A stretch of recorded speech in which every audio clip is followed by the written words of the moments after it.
Hello and welcome to Nycos Gnome News Nightly. I'm your host, Jonathan Albin, and we have so much good stuff to talk about.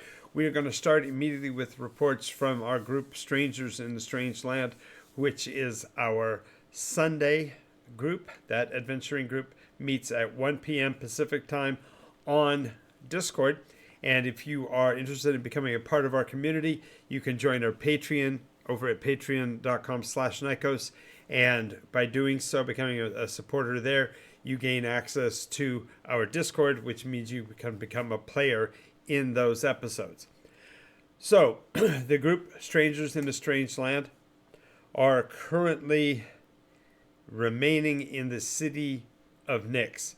And while there is a huge amount of tension and dynamics going on, the news coming out of there has been all positive. It appears that the Nyxian population has been won over to the intention of Stormcrow and his seditionist forces. There is still a petition on the basis of his presentation still to be made before the king of the Feyre court, which means that he will be traveling out of the city of Nyx and into that other place. Hey again, Diggs, by the way, welcome to be with us. I think I'm saying that right. Diggs BTW1, by the way, 1, right? So glad to have you with us. Hope you have had a great day, and we are on our way. So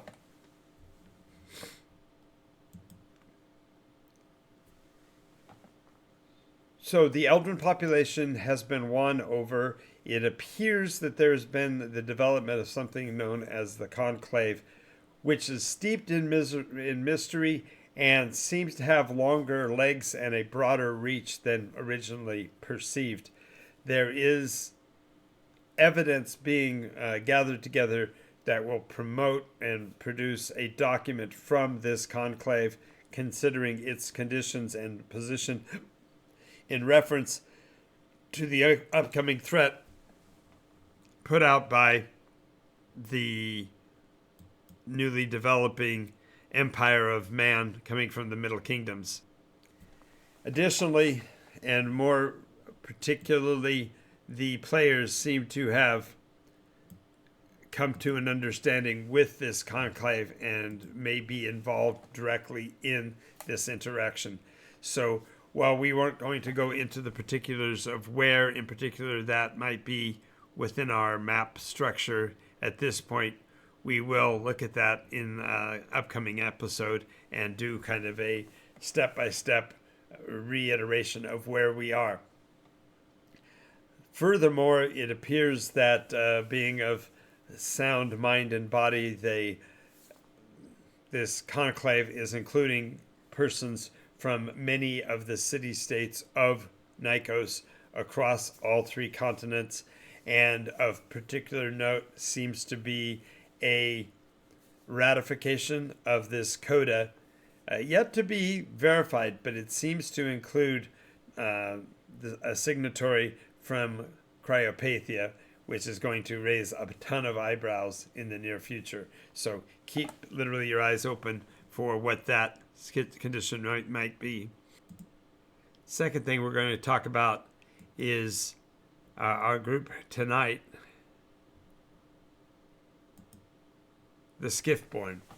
And oh my golly, have the Skiffborn returned. There is joy in Mudville, well actually in Bastion, as they have crossed the barrier across the Blackwater and have returned the first vessel to have ever accomplished that feat. And I can tell you that we have in particular a very interesting reporter who will be joining us momentarily, and when he does, I'm certain that you'll be fascinated with what he has to say. But it is quite frankly, a earth-shattering amount of news coming out of Bastion at this point. So, is he here? He has arrived. All right, so we will be having our guest here in just a moment. He does come from Tamandagan in the south and has a lot of information to share. He is a member of the Gnome News Network, and if I recall correctly, his name is Finkelton. So give me a moment to find him. Finkelton. Just a minute, boss. I gotta figure out what I'm gonna wear. Okay, just a minute. Just a minute. There we go. Hang on a second. We got a tag on it still. We gotta take the tags off. We can't wear those out in public. That just wasn't good for our image.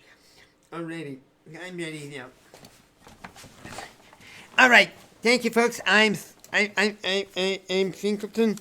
I am a reporter from the Gnome News Network in Bastion, and I am Finkelton Thistletwist. And I have a lot to say, and I want to make sure you get every word of this report directly from the mouth of the eyewitness who spoke with the crew of the Skiffborn. I, as I said, am Finkelton Thistletwist, and I have to tell you, I was assaulted upon arrival upon their vessel with absolutely no provocation whatsoever. They drew down on me with weapons and ordered me to walk the plank. I was nervous for a hot minute, and as it turned out, one of their associates by the name of Frederick, who we found out, by the way, is a nobleman known as Good Lord Frederick, appeared aboard in front of me, and in addition to others of the crew, I only have a few of their names. It appears that there is a Phobos the vessel's name, according to official documents, which this agent has been able to discover. The vessel's name is Dreamstrider. That's correct. We will be changing the name of this reporting sequence to the Dreamstrider as soon as we can verify the registration of said vessel. Additionally, another officer of this crew was none other than the much reported. Where's his name? Where's it? It's down here someplace. Only listed once. We found a reference to a Corvax. Now, if Corvax, if it's the same one, is a noted chronomancer, so there may be time magics involved in this case. We yet have no information on that, but I will be providing you the dark, deep details of their time missing in the Blackwaters. And honestly, I am really flabbergasted on the depth of this information. Now, the vessel, as it arrived, did indeed have the name Dreamstrider painted upon its hull. But sources that I have that have provided me documentation say that the vessel formerly bore the title Skiffborn. And as you may recall, it was the vessel Skiffborn upon which a certain group of roguely individuals escaped persecution by the nations of Farthville some 3 to 6 months ago. Very interesting. Nonetheless, having been the first vessel to have crossed this water, their report goes into a great amount of detail. It appears that they were indeed the vessel who sailed over the top of Cottingham, and they had no comment when asked about why they did not support or assist the people who were surviving the raid at that moment. Of course, it would not come to no surprise that the survivors of that were only later further decimated by the extinction level tsunami that wiped out a very large population along that coastline, with the waves even being reported in the boundary areas of the city of Salafort. But they claim that their reason for not assisting was merely that they were at too high an elevation and were already progressing on their path, and therefore it was impractical for them to turn back. In this reporter's mindset, it seems to me that they are a little bit too quick to explain a defense that is indefensible. They really should have turned back to help. At any rate, once they departed into the deep waters, they claimed to have come across several great dangers in the waters off the coast, not the least of which is an island they called a mouth island, whatever that means, and also say that they ran into a ghost ship. Now, it's apparent that they were rather concerned about this ghost ship, as they were quick to go into details about it, including a pennon that they say represented some force from nearly 3,000 years ago, which of course is patently ludicrous, as no such vessel has ever been experienced, and there were no signs of any impact of such a vessel on the coastline. They did, however, admit that they did place eyes on the sea hulk of the Maruk drifting westward on the tide, but they again did not wish to engage them, as they simply didn't have enough firepower nor the intent or will to engage them. Continuing to their course, they came across something most interesting, and this reporter places conjecture on what might have happened, because we do have reports, and this is recent information, that the Mir have indeed lost their northernmost post without any outcome or ramification known. It is simply that the population center of nearly 200 of their civilian population was obliterated instantaneously in some fashion within the last 2 weeks. And this seems to coincide with a description that the crew of the Dreamstriders say was an obelisk. They were a little confused and muddy about this object, as they described it as an obelisk, something standing on the ground and extending into the sky, but that was not on the sky, but instead was mostly submerged, whatever that means. After encountering this obelisk and not giving any clarity to what species or what individually might have been in control of this, they claim to have discovered a ziggurat, and when pressed further, admitted that it was a green ziggurat. Now, this was immediately countered by others within their own crew, who led to much confusion and not allowing this reporter a clear understanding of which ziggurat they had discovered. There was some talk about something called scrape, of which I'm not familiar, and they referred to this condition with the ziggurat being ongoing. But shortly thereafter, they did anticipate and explain. Pardon my words, my verbology here. They described a bright flash to the west of their position, and that they did not have an explanation for that bright flash, and knew nothing of the tsunamic wave that was described by others in the area. So there's something in I would call shenanigans had I more information, but I'm not certain what they're doing. They also spoke of other terrors in the waters without going into any more particular detail. But this reporter does want you to know that their representative, good Lord Frederick, has been the most vociferous and willing speaker of their group, and has allowed us to understand and represent the information they've provided as best we can. Thank you for your time. I will now return the show back to your normal host, Jonathan.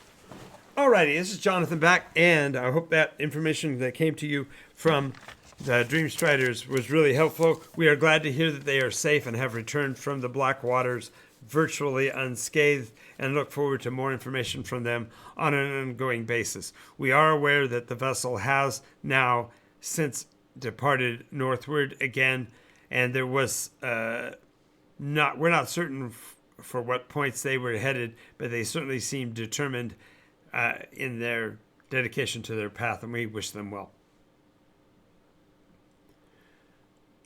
Turning our attention now to the voyage of the Arcani. This is indeed the 6th week without them, and there has only been one interesting development, and that is that the vessel's nameplate from the back of its hull has been sold at auction for a sum in the hundreds of Quan. And while it's been purchased by a collector, no one's precisely certain where that was discovered. It has been confirmed by a licensed chronomancer who has validated that it is indeed the nameplate of the vessel itself. And so we are concerned for their safety, and will continue to give you timely updates. If you want additional information on that group, that is our Saturday Patreon group. So if you become a player in our Patreon support group, or even if you want to just simply be able to access the information on that series, simply join our Patreon program, and you'll have access to the Discord, and therefore access to the actual episodes as they are being played out. Alrighty. Without any additional information from them, the final thing that we can come to is the conversations about the Heralds of the Change. And as we described them earlier, the Heralds of the Change, I may have actually misspoke a minute ago. That's interesting. I don't recall if I said that right. Let me think about that for a second.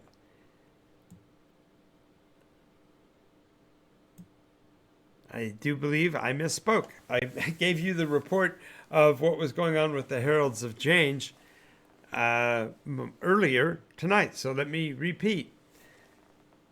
The information that the Heralds of the Change provide us show that the Eldrin population has indeed agreed with and come to the understanding of compulsion provided to them by the seditionists known as Stormcrow.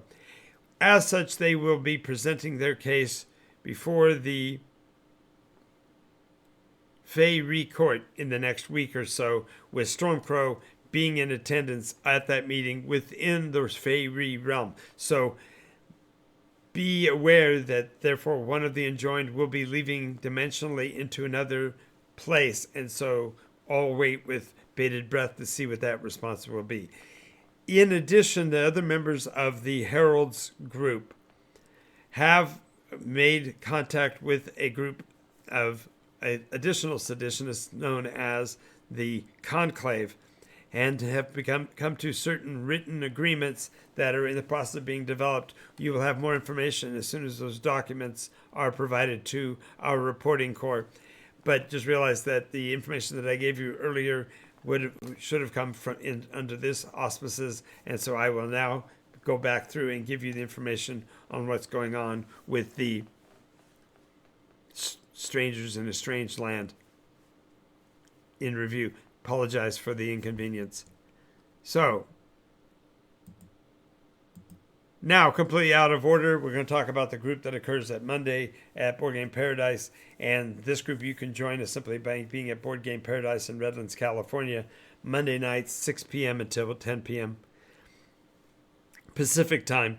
And in this case, the group of strangers in strange land have returned to their fundamentally home port of Potiphar, and are fundamentally a pale shadow of their original strength. At this point, they have a disparate group of adventurers that have taken up the stranger's mantle, supportive of a singular player remaining from the original group.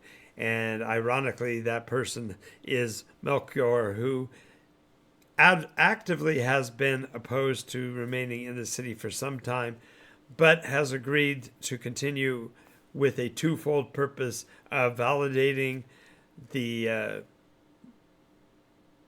gnome Julieta to her rightful place as the steward of the realm, and in particular of liberating a group of alleged, shall I say, hostages being held by the government of Potiphar in the name of protecting the Eldrin population from the horrors of their own destructive nature and positioning them within the Malachite hold. So the adventuring group is now on its way into the depths of the underground of the city of Potiphar itself, with the idea of liberating this Eldrin population and perhaps confronting the governmental entities of Potiphar to change the documentation and the laws concerning refugees and such. It may merely be a ground grab by a property grab by the government, but there is perhaps more to be found out in the weeks following. I want to thank you for having been here. We've covered all of the stories of the world of Nykos as they are. We will eventually start to include the adventures from the roleplay roulette as they happen going forward, but we have yet to incorporate them into this storyline. I want to thank you for watching. I hope this really has been an exciting story for those of you who are fans of the world of Nykos. If you want to know more information about the world of Nykos, you can visit www.NycosRPG.info. If you want more information about the property NycosRPG and the mechanisms of our play, you can go to our website, NycosRPG.com. And finally, if you want to be part of what we're doing in terms of becoming part of our community, why don't you join us at patreon.com/Nykos and become a member of our playing community and support us in getting the word out about the arguably fastest RPG in the world and the revolution in roleplay that is an inevitable conclusion